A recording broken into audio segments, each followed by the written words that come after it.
Asia में श्रीलंका और बांग्लादेश के बाद नेपाल ने भी अपने मुल्क में इनकलाब बर्पा कर दिया है, जिसमें 25 से 30 लोगों ने कुर्बानी देकर इस इनकलाब को कामयाब बना दिया है। अब तक की इतलात के मुताबिक पार्लियामेंट हाउस को भी आग लगा दी है और वज़ीर-ए-आज़म हाउस को भी आग लगा दिया है।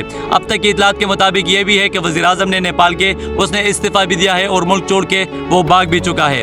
इसमें वाज़ेह पैगाम पाकिस्तानी कौम के लिए ये भी है कि बांग्लादेश, श्रीलंका और नेपाल ने अगर कामयाबी हासिल की है तो उसमें कुर्बानियाँ भी दी है। कुर्बानियों के बगैर आपका इनकलाब कभी भी कामयाब नहीं हो सकता। यही कुर्बानियाँ पाकिस्तानी कौम भी देने के लिए तैयार है, लेकिन फ़र्क सिर्फ ये है कि पाकिस्तानी कौम अब भी क़यादत के पीछे निकलती है, अब भी क़यादत को ढूंढते फिरती है, क़यादत के सामने ये सवाल करती है कि कब आप निकलेंगे, लेकिन अपने आप से ये सवाल कभी नहीं करते कि हमने कब निकलना है। पाकिस्तानी कौम ने खुद साख्ता तौर पर निकलना है, जिस तरह के 9 अप्रैल की रात को निकले थे, जिस तरह से उससे पहले निकले थे, जिस तरह से बहुत दफ़ा ये लोग निकले हैं और पाकिस्तान में एहतजाज करते हमें नजर आते हैं। यही कुर्बानियाँ देकर हम इंशाल्लाह इस इनकलाब को कामयाब बनाएंगे और इंशाल्लाह अपने मुल्क में अपने हुकूक छीन के ही रहेंगे।